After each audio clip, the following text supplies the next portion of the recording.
마켓 비하인드 오늘은 이영훈 IM증권 이사님 모시고 말씀 나눠봅니다. 어서 오십시오. 네, 안녕하십니까. 예, 뉴욕 시장 좀 조정 이제 한 이렇게 좀 받으려나요? 나스닥은 낙폭이 계속 1%대 넘어가네요. 일단 눈치 보기죠. 일단은 지금 지난주에도 말씀을 드렸지만은 네. 엔비디아 실적을 앞둔 상태에서 투자에 대한 노이즈가 지금 일단 발생이 된 상태고 네. 또 이제 잊어먹을 만하면 관세 얘기를 지금 트럼프가 계속 끄집어내고 있는 상황이고 그러더라고요.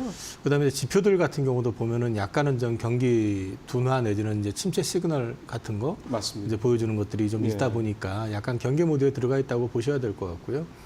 뭐 여전히 저는 뭐 미국장보다는 그럼에도 불구하고 한국장은 상대적으로 좀 안전판 역할도 있고 그 다음에 또 달러가 상대적으로 좀 약세로 또 바뀌고 있는 어제 상황이잖아요. 또 계속 떨어졌더라고요. 그렇기 때문에 이제 뭐 당분간은 미장보다는 여전히 미장 이외의 글로벌 증시가 좀 더 나은 그런 패턴이 좀 유지될 가능성이 있다고 보고 있습니다. 사실 이게 돈을 돌고 도는 거잖아요. 좋은 데 쪽으로 그러니까 돈을 벌 것 같은 데 쪽으로 확 몰렸다가 여기 이제 어느 정도 벌었네 하면 이제 좀 못 벌었는 쪽으로도 관심을 돌리게 되고 그래서 여기 괜찮을 것 같은데 하면 또 옮겨지고 지금 유럽이나 중국이 그냥 우리 시장까지 좋은 이유가 이제 그런 것 같은데 마이크로소프트가 이제 이 AI 데이터 센터 투자를 좀 축소하려는 듯한 움직임은 이게 확산이 될까 이 여부를 상당히 좀 시장에서는 굉장히 우려하면서 보고 있는 것 같습니다. 어떻게 봐야 될까요? 일단 전 그거는 이제 딥시크가 준 시장 충격이 계속 이제 여진으로 남아 있는 거죠. 네. 무조건 저 최고 사양에 많은 돈을 투자하지 않아도 뭐 오픈 AI에 준하는 그들 주장이지만 뭐 어쨌든 비슷한 어떤 AI 소프트웨어가 출시가 될 수 있고 그러니까요. 서비스가 시작이 될 수 있다라고 네. 하면은 자칫한 지금 여태까지의 어떤 경쟁이 조금 둔화되거나 내지는 좀 이제 줄어들 수도 있지 않느냐는 우려. 그럼에도 불구하고 엔비디아의 젠슨 황은 여전히 계속 강력한 수요가 있다고 얘기를 하는데 역발상으로 이제 접근해서 보면은 사실 그러거나 말거나 우리는 우리 갈 길 가 하고 그냥 모른 척 해버리는 게 더 나을 수도 있거든요. 근데 엔비디아 오너 입장에서 네. 자꾸 이제 주가에 좀 예민하게 반응하듯이 뭐 블랙웰의 수요가 뭐 넘치네부터 시작을 해가지고 그런 얘기를 자꾸 한다는 것도 오히려 네 그것도 사실은 시장에다가 우리는 아직 괜찮아라는 걸 시그널을 준다는 측면도 있지만 한편으로 보면은 엔비디아 주가가 실적에 좋고 나쁨에 의해서 좌우되는 게 아니라 결국 성장률에 맞습니다. 의해서 좌우되잖아요. 맞습니다. 그렇게 올라왔으니까. 네, 그 부분에 대한 이제 걱정들을 하고 있는 거를 진정시키려고 노력하고 있다는 모습 자체가 또 뒤집어 놓고 생각해 보면은 진짜 잘 되고 진짜 잘났으면은 굳이 괜찮다는 시그널을 맞아요. 뭐 이제 그런 의심도 지금 하고 있는 것 같아요. 맞아요. 그래서 시장은 조금 이제 작년까지 급하게 올라왔던 부분들에 대해서 여전히 좀 경계감을 좀 가지고 있다. 이게 이어질 것이냐에 대한 이제 그런 걸로 보시면 될 것 같고요. 근데 저 개인적으로는 그렇다고 해서 미장이 여기서 끝나가지고 뭐 본격적으로 하락으로 전환될 것이냐 그 정도까지는 보지는 않고 있기 때문에 뭐 아직까지는 다시 적극적으로 매수로 대응하는 것보다는 지켜보는 쪽 보유하고 계신 분 같은 경우라면은 뭐 싸게 사신 분들 같은 경우는 아직은 견뎌볼 만하다. 네. 그 정도로 말씀을 드릴 수 있을 것 같아요. 그러면 이제 결국은 지금 상황이 위로 갈 거냐 아니면 아래로 갈 거냐 사이에서 굉장히 뭔가 어떻게 보면 이제 굉장히 좀 줄다리가 팽팽하게 진행이 되는 그런 어떤 과정이다 상황이다. 그래서 이제 이사님도 경계 지금 모드로 좀 들어간 거다 이렇게 좀 말씀을 하시는 건데 지금 뭔가 좀 이렇게 시그널이 잡히시는 게 있으세요? 어느 쪽 방향성에 대해서? 저는 뭐 미장보다는 여전히 앞서 말씀드린 것처럼 국장이나 또 중국 증시라든지 유로존 쪽이 더 나을 수 있다라고 말씀드린 게 작년에까지 좋았었던 일본이라든지 인도라든지 지금 미장을 보면 상대적으로 좀 약하잖아요. 맞아요. 네. 과하게 올랐었다라는 측면이 있고 그 다음에 이제 상대 통화였던 그 달러가 초강세였다가 조금 이제 약세로 전환이 그렇죠. 되면서 여타 이제 국가들의 그 기업 가치라든지 이런 것들이 이제 다시 재평가될 수 있는 그런 여건이 만들어졌다는 측면에서 봤을 때 지금은 미장보다는 국장에 조금 더 관심을 두는 게 현실적인 것 같고 미장 같은 경우는 빅테크 같은 경우 지금 못 가고 있잖아요. 네. 뭐 테슬라 같은 경우도 470불, 80불까지 갔던 게 지금 330불까지 떨어졌잖아요. 그 사이 많이 떨어졌네요. 뭐 그거는 그 회사에 대해서 어떻게 판단하느냐. 기술적인 투자를 하는 사람들이라면 진작에 팔았어야 되는 거고 이제 그 회사가 추구하고 있는 뭐 FSD라든지 휴머노이드 관련된 거라든지 이런 부분들에 대한 성장성에 방점을 놓고 지켜보는 사람들이라고 보면 오히려 떨어지는 게 더 반가울 수도 있죠. 지금도 아까도 저 뉴스브레이크에서 제가 말씀드렸습니다만 1위하고 2위가 테슬라예요. 그러니까 그런 거 보면 지금 이사님 말씀하신 뒷부분, 그러니까 전기차 쪽보다는 FSD나 휴머노이드 쪽으로 우리나라 사람들은 테슬라 여전히 성장성이 높다. 네. 이 부분에 좀 우리 서학개미들은 일단 관심을 갖고 있다 이렇게 봐야 되는 그러니까 거잖아요. 테슬라 노이즈는 일론 머스크라는 천재에 의해 가지고 테슬라가 성장을 한 것도 있지만 거꾸로. 그 사람이 또 리스크가 항상 이제 작용을 하고 있기 때문에 네. 작용 반작용처럼 그렇게 진행이 되고 있는 것 같습니다. 예. 근데 말씀하신 대로 지금 확실히 잘 아시다시피 작년에 그러니까 미국이랑 같이 잘 나가서 약간 좀 배가 아팠던 일본하고 인도 이쪽은 확실히 올해 들어서 좀 주춤하고요. 중국, 유럽, 우리가 확실히 좀 강하게 가는 거는 좀 분명한 것 같습니다. 자, 그런 부분들 봐야 될 것 같고요. 뉴욕 시장은 좀 말씀하신 대로 조금 경계 분위기를 좀 아직은 힘겨루기가 당분간 지속된다라는 점을 계속 말씀하시기 때문에 이 부분은 계속해서 좀 앞으로 좀 워치를 좀 해보도록 하겠고 이제 국내 시장 얘기로 좀 다시 돌아와 보겠습니다. 확실히 요즘에 보면 좀 전에 말씀하셨던 이제 국가별 어떤 장의 흐름이 국내에서도 이렇게 나타나고 있는 게 아닌가 싶다는 게 조선 방산이 확실히 요즘에 좀 주춤하고요. 그다음에 그동안에 못 올랐던 뭐 2차 전지라든가 반도체도 뭐 썩 나쁘진 않고 그다음에 뭐 건설, 석유화학, 철강 이런 데들이 지금 올 들어서 어쨌든 2월밖에 아직 안 돼서 뭐 섣불리 얘기할 수는 없지만 뜨고 있는 모습이 나타나고 있습니다. 그럼 이런 상황이 앞서 말씀 국가별 어떤 그런 상황과 똑같은 연장선상에서 우리가 보면 될까요? 아니면 뭔가 모멘텀 차원으로 접근을 하는 상황이 된가요? 비슷한 맥락으로 볼 수 있고요. 제가 올해 시작되면서부터 계속 25년은 종목 장세 그 얘기는 말씀을 많이 드렸잖아요. 하셨죠. 그러니까 그 말씀을 드렸었던 거는 작년에 우리가 고환율 때문에 거의 시장이 버려지다시피 했었는데 이제 그 반작용으로 반등을 준다고 하면 우리 시장 내에서도 버려졌던 섹터들 있잖아요. 그러니까 네. 뭐 경기가 안 좋으니까 유통도 안 좋았고 중국하고 견줘서 답이 없다 해가지고 뭐 화학도 안 좋았고 화학 같은 경우는 특히나 답도 없었고 철강주도 마찬가지였고. 네, 맞습니다. 그런데 작은 트리거만 가지고도 주가가 반등할 수 있었던 건 그만큼 원화 가치가 약세여서 돌아서는 측면도 있고 한국 증시를 갖다 재평가를 한다 그러면 한국 증시 대표주인 반도체라든지 자동차라든지 이런 것만 보는 게 아니라 버려져 있는 섹터들도 재평가가 가능하다는 거죠. 다시 말씀드리면은 탈중국을 지금 기정사실화하고 있는 미국의 어떤 정책이 지속이 된다 그러면은 미국이 중국을 견제하고 그로 인해 가지고 우리가 힘들었었던 섹터가 반사수혜를 볼 수 있는 측면도 있지 않느냐. 반사수혜. 그렇죠. 장적으로 지금 보시면은 미국이 지금 유가를 잡으려고 하는 거는 기정사실이잖아요. 그렇죠. 트럼프가. 그렇게 하기 때문에 사실 러시아 우크라이나 전쟁에서도 가만히 보시면은 러시아 편에 조금 치우친 듯한 느낌을 주면서 지금 휴전을 지금 강행을 하려고 하는 것도 조금 아닌 것 같은데요. 굉장히 치우친 것 같은데. 근데 이제 그 예. 목적을 가만히 도듬어 네. 보면 네. 우크라이나를 압박해가지고 거기서 희소광물에 대한 자기네들이 이제 보유권을 확보하려는 목적도 있고 이익적인 그렇죠. 측면도 있지만 또 그렇죠. 한편으로 보면 러시아를 국제사회에 복귀를 도와줘가지고 중국하고 러시아의 밀월 관계를 깨고 예. 동시에 거기에 러시아의 석유를 갖다 국제시장에 복귀를 시키려고 하는 의도가 있다는 거죠. 그러면은 공급이 늘어나니 유가가 떨어질 수 있다 이거잖아요. 네, 그러니까 철저하게 트럼프라는 사람이 그냥 마냥 이기적인 사람이 아니라 정말 계산을 하고서 이제 모든 정책을 수행하는 사람이라는 거죠. 그렇죠. 그렇게 되면은 이제 유가가 지금 러시아산 원유를 팔아먹을 때가 그 동안에 중국하고 인도 정도였는데 인도는 그렇죠. 눈치 보느라고 이제 수책을 그렇죠. 스톱했고. 그러니까 중국 입장에서는 갑질을 했던 거잖아요, 러시아에다가. 굉장히 싸게 들였다고 들었어요. 그러니까 싼 원가로 받아가지고 그걸 가지고 화학 제품을 만드니 당연히 싸질 수밖에 없죠. 그럼 우리는 죽을 맛이었던 거죠. 맞습니다. 근데 이제 그런 부분들이 규제가 들어가게 되고 이제 다시 이제 복귀를 한다고 그랬을 때는 중국 쪽 화학 업체들이 갖게 되는 메리트가 그만큼 줄어들게 될 거고 그나마 그럼 우리는 숨통이 좀 터지는 거 아니냐. 그러니까 화학주도 다시 보게 되는 거고. 이런 식으로 해서 순환매가 전체적으로 일어난 거로 보고 있습니다. 그러니까 우리가 러시아랑 뭐 무역 관계가 얼마인지에 대한 사실 별로 관심이 좀 없고 크지는 않은 편이었는데 석유화학 쪽 같은 경우는 원유도 원유인데 나프타를 굉장히 많이 러시아산을 갖다 썼더군요. 한 40% 네. 갖다 썼다고 그러니까. 근데 그게 갑자기 어느 아침에 사라지니 나프타 값도 확 올라가니 당연히 수익성도 떨어질 수밖에 없는 거 우리 석유업체들이 물건 가격이 올라갈 수밖에 없으니까 참 그런 상황에서 중국은 가격 싸게 물건을 만들어내고 있고. 그럼 이런 것들이 그러면 석유화학 쪽 지금 방금 말씀 하나만 더 여쭤본다. 그러면은 석유화학 업종 같은 경우는 그러면 이제 좀 추세적으로 뭔가 변화가 있을 수 있다고 봐도 되는 거 아닙니까?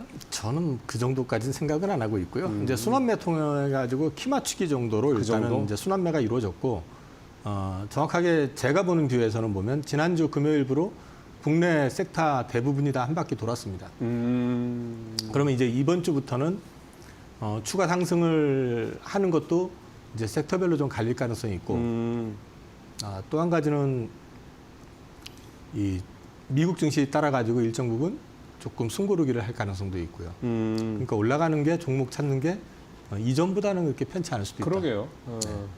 그러면은 이제 오늘 부분 여쭤볼 게 그래서 아까 반사 수혜 말씀하셨던 부분이기 때문에 그런 차원에서 그러니까 지난주에 순환매 큰 거 웬만한 거 다 돌았고 이제 이번 주에 다시 뭐 어디로 돌지에 대한 뭔가 찾기 작업이 벌어진다 그러면 어제 그 미국의 선박 수수료, 중국의 선박 수수료 검토 때문에 주가 뛰었던 해운주 같은 경우가 또 그 순환매 중에 한 체인으로 들을 수 있는 거다 이렇게 봐도 될까요? 그 순환매 차원으로 보면 해운주가 한 번도 안 움직였었거든요. 그러니까요. 어저께 거래가 크게 터지면서 움직였잖아요. 네.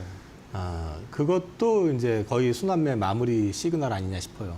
아 이제 해운주까지 올라갔으니. 네네. 근데 이제 제가 그 해운주 같은 경우는 지금 업황은 계속 좋잖아요. 네. 코로나 이후로 네. 계속 좋은데 이게 좀 사이클을 타는 업종이기도 하고요.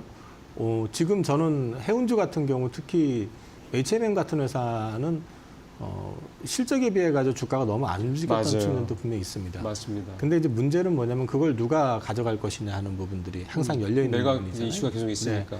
그러니까 좋은 주인 이렇게 얘기하면 좀 이상하긴 하지만 아니면 그 회사의 가치를 충분히 살려줄 수 있는 주인을 만난다 그러면 그 회사의 가치는 더 올라갈 수 있을 거라고 보고 네. 이제 그 여부는 어차피 시장에서 이제 결정이 날 거니까 해운주보다는 저는 근데 이 규제 조치 발표한 거는 궁극적으로 봤을 때 그대로만 된다 그러면은 해운주보다는 오히려 저는 조선주 쪽의 수혜가 크다고 보고 있습니다. 그 조선주 쪽의 수혜가 더 크다고 봐야 되는 거는 어떤 측면에서 그거를 우리가 이해를 해야 되나요? 우선 중국 그 해운사들에 대해서 규제하는 거는 뭐 그렇다 치고 네. 중국에서 제작한 선박에 대해서 입항을 할 때 이제 최대 100만 불까지 이 해당 이제 척당 그 100만 불까지 과태료 매기는 것부터 시작해서 또 거기에 적재된 그 톤당 기준으로 해가지고 또 이제 1,000불 이상씩 또 그 수수료 부과시키는 거 이런 것만 있는 게 아니고요. 여기에 더 이제 글로벌 해운사들이 지금 중국을 통해 가지고 발주해서 가지고 이제 가지고 있는 그 선박들이 있을 거 아니에요. 중국에서 제작한. 그러면 컨테이너선이나 벌크선 같은 경우는 중국이 많으니까. 그 비율에 따라서 중국에서 제작한 배가 아니더라도 미국 항구에 입항할 때는 무조건 벌과금을 매기는 정책입니다. 아, 그러니까 이게 조금 더 그 미국의 발표 내용을 좀 더 세밀하게 봐야 되는 거군요. 네, 그 얘기는 무슨 얘기냐면 해운사들이 미국에서 중국에서 제작한 선박이 입항할 때 수수료를 부과한다. 그러면 한국에서 만든 배만 미국으로 보내면 되겠네. 그게 아니라 그 해운사가 보유하고 있는 그 선박의 포트폴리오상 예를 들어 가지고 50% 이상일 경우 또 25% 이상일 경우 그리고 75% 이상일 경우 이렇게 나눠 가지고 그냥 그 해운사가 미국의 항구를 이용할 때마다 수수료가 부과가 됩니다. 아니 그러면은 사실 지금 그럼 이 얘기가 지난번에 그 작년에 원래 독일 그 해운사 하나가 그 독일의 그 큰 해운사 하나가 중국에다가 컨테이너선 대규모로 수주했다가 그거를 일부를 한국 조선소로 하나오션이니까 그거 한번 기사 나왔었잖아요. 썼습니다, 올해. 그럼 그게 이 부분에 대한 선제적인 조치라고 봐야겠죠. 그러니까 이게 이대로 시행이 된다 그러면은 생각보다 굉장히 큰 그러게요. 이슈거든요. 예. 그래서 지금 이 부분이 그렇다고 해가지고 해운사들이 갖고 있던 배를 갑자기 버리고 할 수는 없잖아요. 그럴 수는 없죠. 그러니까 지금 당장에는 해운사들이 일정 부분 피해를 보는데 문제는 향후에 선박을 발주를 할 때라든지 그렇죠. 또는 지금 기존에 발주를 했는데 아직 건조 제작이 안 들어가 있는 경우가 있잖아요. 저 독일 회사처럼. 네. 그러니까 미국 그 경우에는 사실은 계약할 때 우리는 보통 계약금을 한 10% 정도 받고 하는데 중국 조선소들은 한 5% 내어받거든요. 그럼 5% 떼일 생각하고 예, 예. 방향을 전환할 가능성이 높다라는 거죠. 그래서 이게 생각보다 클 수 있다라는 말씀을 드리는 게 결국 가가지고 그 수혜를 누가 보느냐. 이거는 LNG 캐리어가 아니라 예, 컨테이너 모든 선박에 대한 선박이 얘기입니다. 다. 탱커, 컨테이너 할 거 없이 예. 벌크선까지. 그러면 예. 이 경우에 이제 줄 수 있는 파생 효과는 우리나라 업체들이 포트폴리오가 다양화되면서 LNG 캐리어 선만 그 건조를 할 때 사실 연간으로는 건조할 수 있는 척수가 제한이 돼요. 그렇죠. 근데 중간중간에 믹스를 해버리게 되면 더 훨씬 같은 캐파 내에서 생산하고 매출을 늘릴 수가 있거든요. 아, 그래요? 네, 그게 LNG 선이 좀 까다롭습니다. 예. 그래서 이제 그런 비싸기도 부분이 하고. 있고 예. 또 한 가지는 또 뒤집어 놓고 보면은 지금 어쨌든 우리는 캐파 증설을 안 하고 있는데 중국은 그동안 캐파 증설을 계속 또 많이 했단 말이에요. 했죠. 네. 이 얘기는 중국 쪽에 일감을 확 줄여버리게 되면 중국 내부에서 조선소가 더 많이 없어지는 그런 그렇죠. 효과가 나오게 되죠. 그럼 전체적으로 구조조정도 생긴다는 얘기네요. 그렇게 업계 될 수 차원에서. 있고 또 한 가지 이게 된다는 전제하에서 말씀드리는 거지만 미국의 입장에서는 미 해군이 지금 사실은 건조 능력도 떨어지고 여러 가지 어려움이 맞아요. 있잖아요. 네. 근데 중국은 사실 중국 해군의 기본 베이스는 중국의 조선소들입니다. 근데 조선소를 갖다 쳐가지고 조선소를 망가뜨린다는 얘기는 중국 해군의 경쟁력을 그만큼 떨어질 수도 있다. 약화시킨다는 이 거죠. 간접적으로 그런 네, 효과까지. 그런 맥락으로 놓고 보면 여기에서 가장 큰 수혜는 우리나라가 조선소가 볼 수 있다. 그러면은 이거는 사실 우리가 큰 수혜를 본다에 만족할 게 아니라 이걸 전략적으로 우리가 미국하고 향후에 통상 문제라든지 관세 이런 거 문제 할 때 때 레버리지로 쓸 수 있다. 쓸 수 있는 지렛대가 될 수 있다라는 측면에서 봤을 때는 굉장히 의미가 있다고 봅니다. 근데 저는 말씀드리고 거꾸로 생각하면 미국 애들이 그런 생각을 안 하고 이런 조치를 했을까 생각도 들거든요, 오히려. 네. 그러니까 결국 이제 기승전 또 조선업이라는 생각이 말씀을 들으니까 또 드네요. 어쨌든 이 부분은 조금 더 면밀하게 미국 쪽에서 좀 조치한 내용들을 살펴볼 필요가 있겠다. 그냥 단순히 그냥 해운주의 뭐 반등 수혜 이렇게만 볼 문제는 분명히 아니라는 말씀을 좀 드리겠고요. 시간이 지금 한 3분밖에 안 남아서 그 인터배터리 2025 요게 요즘에 2차 전지주를 끌어올리고 있는 이유 중에 하나다는 얘기도 나와서 2차 전지 얘기 잠깐만 여쭤보겠습니다. 어떻게 전체적으로 좀 보고 계세요? 일단은 낙폭 과대, 그러면서 순환매, 여기에 인터배터리 데이라고 하는 이제 주요 모멘텀도 있고, 그리고 최근에 전고체 배터리에 대해서 현대차 그룹도 이제 자체 생산 얘기를 했죠. 내재화 얘기했고, 비아드는 뭐 진짜일지는 모르겠지만 봐야 되지만 27년부터 양산 얘기를 했고요. 이런 것들이 이제 맞물리다 보니까 전고체 이슈, 그다음에 이제 원통형 배터리와 관련된 부분들이 서서히 부각이 되다 보니까 소리 그거 그것과 관련된 것들이 같이 맞물려 가지고 일단은 지금 저는 2차 전지도 낙폭과대에 따른 순환매로 지금 보고 있고요. 현재까지는 본격적인 업황 개성은 아직은 좀 일러 보인다. 근데 이제 그리고 결과적으로 봤을 때 트럼프 행정부에서 어디까지 2차 전지에 대한 또는 소위 말해서 전기차에 대해서 보조금이라든지 수혜를 줬었던 걸 갖다가 줄여나갈 것인지 그 부분에 대한 윤곽이 나오기 전까지는 지난번에 공포에 쩔어가지고 빠졌었던 부분을 되돌리는 그런 역할은 일정 부분 지금 진행이 되고 있는 거다. 그렇게 말씀을 드릴 수 있을 것 같습니다. 근데 최근에 보면 지금 이제 철강, 알루미늄, 그다음에 반도체, 그다음에 의약품까지 좀 관세가 그 품목이 명확하게 좀 나왔고요. 2차 전지니까 배터리 쪽 얘기는 아직은 없는데 그거는 뭐 무슨 이유가 있을까요? 아주 구체적으로 배터리도 뭐 25% 관세 부과세에 포함한다 이렇게까지 나온 거는 제가 아직은 기사로는 확인을 못 해봐서. 트럼프 행정부에서는 그거 뭐 굳이 건드릴 필요는 없을 것 같아요. 트럼프 행정부 입장에서 봤을 때는 이 표현이 좀 과할 수 있긴 한데 이미 손안에 쥐고 있잖아요. 그리고 또 미국 내에서 어쨌든 생산되는 물량들이 많을 테니까. 그렇죠. 이제 그런 것까지 놓고 봤을 땐 트럼프 행정부 입장에서는 이 배터리 쪽은 관세보다는 보조금 관련된 부분에 대해서 어떻게 오히려. 할지를 결정하겠죠. 그래서 저쪽은 오히려 반대로 지금 관세가 너무 부각이 되다 보니까 상대적으로 좀 피해 있을 수 있는 공간이 되기도 하는 것 같고요. 네.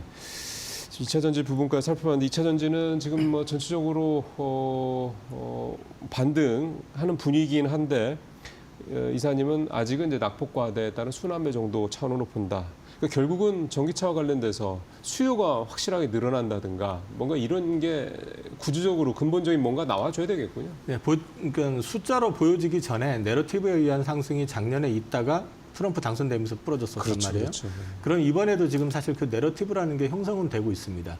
휴머노이드 관련돼 있는 로봇 쪽 시장의 이제 본격적인 성장 가능성 얘기 나오고 있고, 그다음에 1월달 그 전기차 판매량이 YOY 기준으로 했을 때 20% 이상씩 미국하고 유로존에서 지금 발생이 되고 있고 예. 테슬라는 오히려 지금 판매량이 줄었음에도 불구하고 지금 늘어나고 있다는 것 자체가 전기차 쪽에 온기가 좀 도는 거 아니냐는 기대감은 분명히 존재하고 있는데 그 다음이 제대로 이루어지려고 그러면은 사실은 2차 전지 쪽으로 놓고 말씀을 드리면은 아무래도 보조금 이슈라든지 이런 부분들에서 트럼프 행정부가 어떻게 할 건지 윤곽을 좀 드러내줘야 될 거고 첫 결국 이제 번째는 불확실성이 해소가 됐나 이 그 말씀이시네요. 부분이 어느 정도 보여져야지 그때부터 여기서부터 본격적인 상승이 나올지 또는 조금 더 쉬어야 되는지 다시 작년처럼. 이런 것들이 이제 결정이 날 가능성이 높기 때문에 그리고 최근에 보시면 종목 뭐 삼성 SDI 같은 경우는 여전히 201선하고 보면은 이격도 굉장히 크게 나요. 단기적으로 많이 빠졌기 때문에.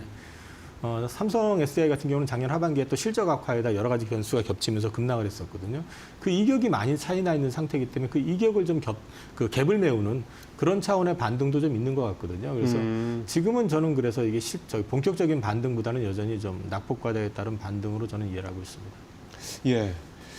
차트상으로 보면은 이제 그러니까 이렇게 동그랗게 그 볼처럼 반등하는 모습이 나타나는 종목들이 좀 2차 전지에 좀 특히 많습니다. 그렇기 때문에 요즘에 특히 2차 전지 쪽에 대한 본격 반등이 시작되는 게 아니냐는 기대감들이 좀 많이 있으신 것 같습니다. 쭉 뭐 말씀을 듣습니다만 역시 중요한 거는 이 불확실성 이익에 빨리 일단 미국에서 해소가 좀 돼야 되는 게 일단 가장 크겠다라는 생각이 좀 드는군요. 네, 오늘 이영훈 이사님과 함께 시장 전반 얘기를 두루 나눠봤습니다. 말씀 잘 들었습니다.